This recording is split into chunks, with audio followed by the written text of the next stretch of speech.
today what I want to talk about is, how do you answer that question? Is that you?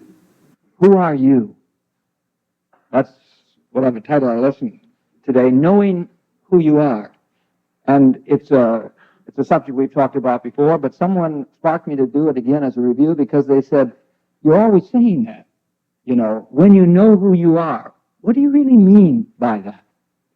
So let's review that subject again today and to realize that in a very real way, knowing who you are is what life is all about. And when you follow the process of evolution, you're really looking at a picture of humankind discovering who they are. And all of us are extremely aware of the fact that some people seem to have a presence and some people don't. When you analyze why is it that someone seems to have such a presence, someone doesn't, it's because one person knows who they are and the other person hasn't discovered yet who they are. And this is a process of gradation.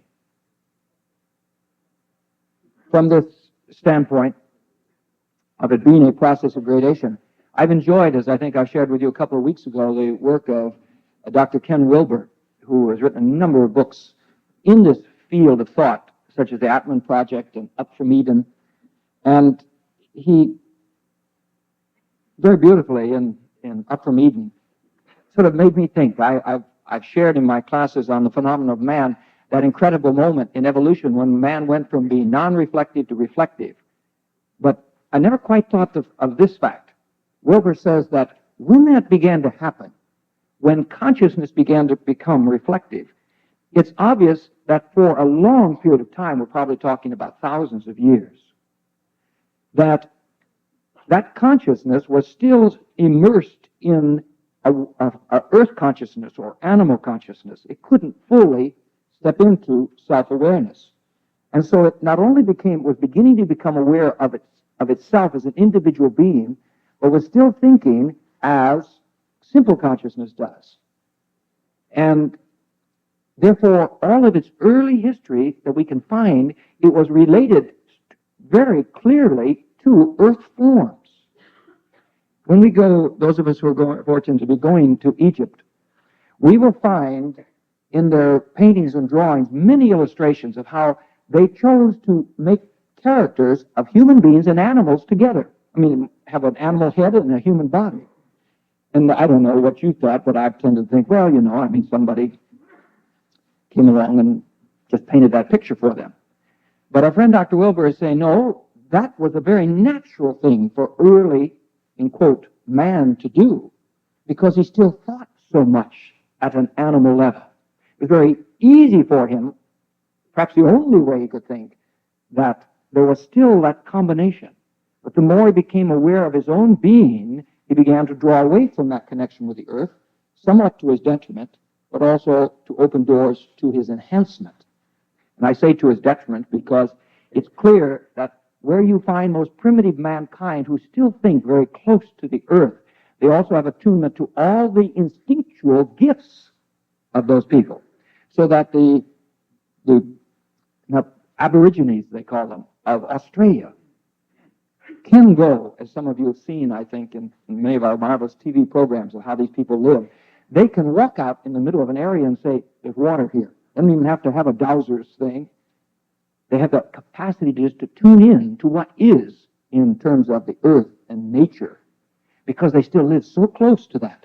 But you and I, who have grown through our predecessors to have this great sense of separation, because I'm aware I'm totally separate. This is Phil Pierson, and you're whoever you are, you know, and I can't get in you, and you can't get in me, but that's only what we've been taught to our growing unfoldment, incorrectly, because we have the capacity to move in and really know what's going on in one another, just as we have the ability to move into the earth and know, because there is this one mind. In any event, let's look at this thing historically for a moment. And I suggest that the first sense of who are you was undoubtedly connected to the way someone looked. That primitive man always had the capacity to see.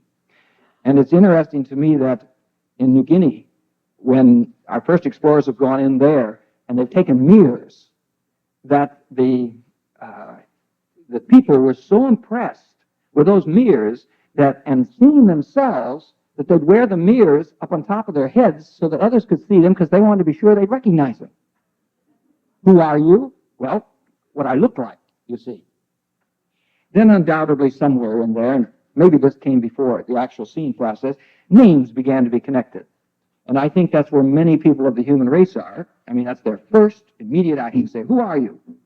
You know, hello, who that? No, who that statue? Who are you? The first thing they think of is Mary Smith, John Jones, Bill Pierson. They connect, the answer to that question is, I am that name. In any event, as we've grown, we've gone past just the thought, I'm a name, I'm a body who looks a certain way, to an appreciation of the fact that we are personalities, that we are a set of attitudes that makes up that which we call personality. So for many hundreds of years now, we've been very aware that any thinking person who goes past the point of just a quick, who are you, they begin to think, well, I am a person, and I like to do this, and I feel this way, and I respond to life this way. We begin to describe our personality, which shows again this dimension of growiness. And there are many people in our world who have presence, who have put the three together. That is, their name, the way they look, and their personality. They've brought them into a cohesiveness, and they like it. And they've woven it together so well that they feel that they're moving in this life well. They feel capable, put together, happy with themselves. And you know it because you feel the presence. And as I say, they tend to move amongst us as leaders, as doers, and that's good. Most people who are seeking to bring these aspects of their being in together need to be blessed by the next step in consciousness, which many people who are present who have sort of stumbled into for one reason or another, and that is the awareness that the greatest impact upon their life is not the thought about their name, their outer looks, or their active personality, but what image they have of themselves from within, the way they see themselves. And we call this the self-image. So that when you say to someone, you know, who are you? It doesn't matter what they tell you the name is, what they think about their body, or some of the things they tell you about their outer personality. We know the most powerful impact upon their lives is going to register upon you as well, is the way they see themselves. And that's why in our work we have emphasized the self-image a great deal, and we've encouraged people to get involved with Dr. Maxwell Maltz's view. What's the name of his book? Psychocybernetics, and have had a number of series of programs on this, because as we have grown in our understanding, we've come to realize that indeed we do shape our own lives by our thoughts. Therefore, the most important thought you have about yourself and who you are is this inner image you have of yourself. Because as you hold that inner image, it shapes your thinking. People can be, for instance, extremely impressed by the way you look, and we are. So many psychological tests have been shown about that. If three people walk in for a job, and one looks like he stepped out of Madison Avenue, and it's a sales job, for instance, and he looks like Robert Redford or Elizabeth Taylor, and you leave it up to them, and they're all tested out on whatever tests are given, fairly equal. We all know who the employer is probably going to hire. The one that looks like Robert Redford or Elizabeth Taylor. Looks have a tremendous impact upon us. But you know, when we go to the self-image again, it doesn't matter what you look like. If you're to other people, if your own self-image is, I am ugly, maybe you know that your features look like Robert Redford, but you think it's all a sham, I don't really have it like him, then it doesn't matter how many opportunities the world will hand you because of your looks, or because you have a good sounding name,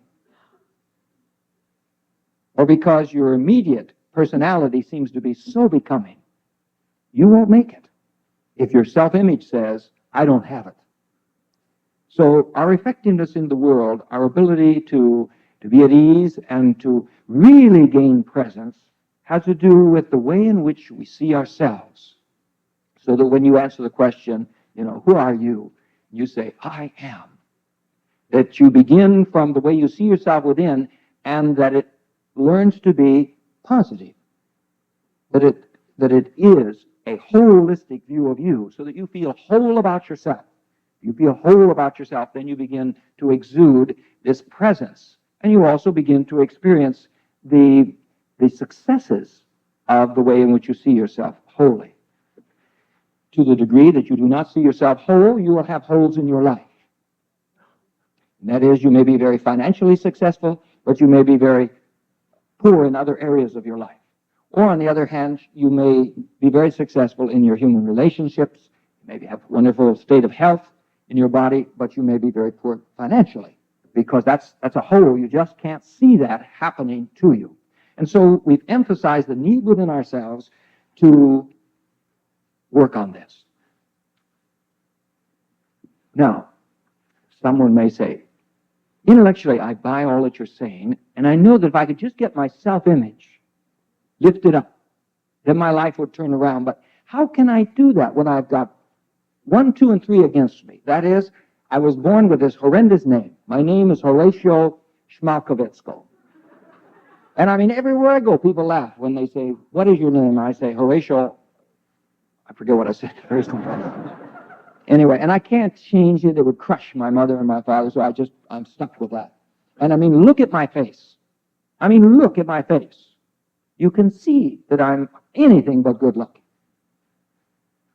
And then I know that I just rub everybody wrong. My personality isn't what it should be. Or somebody else says, that's very good, but I am old. Look at me. And I'm sick.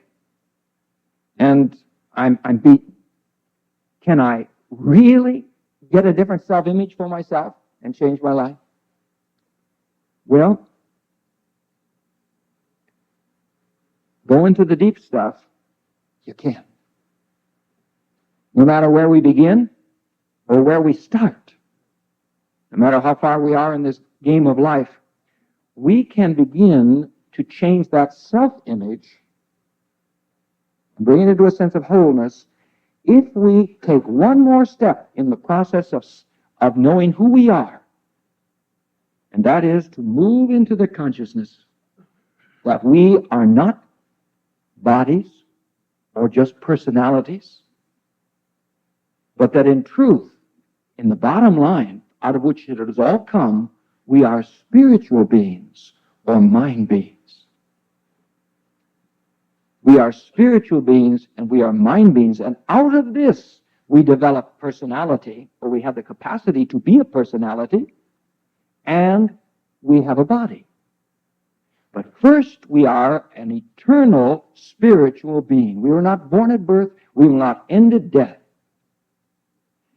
And as such, we have no physical limitations. This is an absolute, but it is real. It is basic metaphysics that we are spiritual beings and that we have the capacity to shape our physical lives. The second part is basic physics. E equals mc squared. As I've sometimes shared this in the past, this formula that everyone accepts, that our friend Einstein gave us, in terms of basic principle of physics, you can change that around and realize that mass, or our physical world, is created through a movement of energy. We are mind beings, we are energy beings. As mind beings, we move energy, and therefore we have the capacity to take charge of our lives. To get into this new step in evolution that you and I represent the frontier of, we have to continue to use this area of mind that we've realized so powerful, and that is the imaging faculty. When I was talking about self-image, the way you see yourself, that you're doing all that with an inner imaging. We need to take that same gift and give time to imaging this real of us, the spiritual part of us. And I cannot adequately translate or give to you my own imagery, but I can at least talk about it. And to say that, for instance, you need to see yourself, and Dorothy often leads us in meditations about this, as a circle of light. Or to see yourself as maybe a voice in a mist, and realize that's the real me. And then with your mind's eye, seeing the center of beingness, maybe expressing as a voice or as a light, that begins to work upon this mist or energy field that is all around it and begins to give form and shape to its life. Because that is literally what's happening. As you and I think, we radiate energy into our life, and we are forming the matter of our life as well as the circumstances of our life. You know, I had an inspiration when I came to this point in our unfoldment of our lesson. I thought, I'm going to get a hold of that guy, Lucas. You know, did Star Wars? And I'm going to, in that I know he has awareness of what we're talking about here, because he weaves it into his program, his movies, you know, the Force and that sort of thing. And I thought, how magnificent would if somebody could use the kind of skills he used in Star Wars to give us an imagery for what we really are as spiritual beings, and see it moving the energies of our life to form and shape them. Now, in a very practical sense, what this means is, you and I don't think precisely things and we form them, but we hold ideas that bring us forms in kind. Now hear that, because it's extremely important to understand what happens in your life. Sometimes you say, I don't know why this happened to me. I didn't have anything to do with it. Yes, you did. You held ideas in consciousness that produce similar forms. And at this point, I found myself thinking about a lady that I've never forgotten. I saw her story in the television, on a television program, and I've shared it with you before. But she was a woman, a black woman who was born in the South, and she came from a family that were not wealthy at all, but they lived in a rural area down south, and they had a lovely home, simple home, but it was surrounded with flowers, and the home was so well kept. It was a beautiful setting, and she was used to that. And then she moved to Los Angeles, and I've forgotten the story here. I don't remember whether she married her husband there and they went to Los Angeles, or she met a man from Los Angeles and went to join him there. But the point is, she came to Los Angeles, and starting at the economic level that her husband was at, she found herself in an apartment setting. It was not a ghetto setting, but close to it. And she looked around her, and she could find no beauty. But her consciousness was filled with an idea of beauty. And so what she began to do was to build beauty right where she lived, so that she worked to find ways to beautify her apartment. And her love of beauty was so contagious that it affected the neighbors around her. But it also took her out of that apartment and into another one, because she began to search, drawn by the idea of beauty, till she found a more attractive apartment. And of course, as some of you may remember the story, the reason she was on television is because she is one of the most successful real estate women in America. And she lives in a home that's the kind that few people can afford now. I mean, acres and acres of rolling lawns and mountains, and she and her family were sitting on this gorgeous lawn. Beautiful, beautiful setting. Now, someone would think, oh, that woman, she was just a hard worker. Oh, she must be very brilliant, and she probably has a drive to be successful. But when I heard her talking, from my experience, for what value it is as to what makes people tick, I didn't get any of that drive from her at all. But I did get a sense of great presence from her, and also a sense of this love for beauty. What I'm saying to you is, you see, because she insisted upon holding to the idea of beauty, she built the forms in her life And she enacted out in her life that which would allow them to be built. On the contrary, to show how the negative can work in this thing, we know that it is possible if someone begins to think. Now, he is not thinking, I want to get sick, but instead he's thinking, I am so bound up. I am so limited.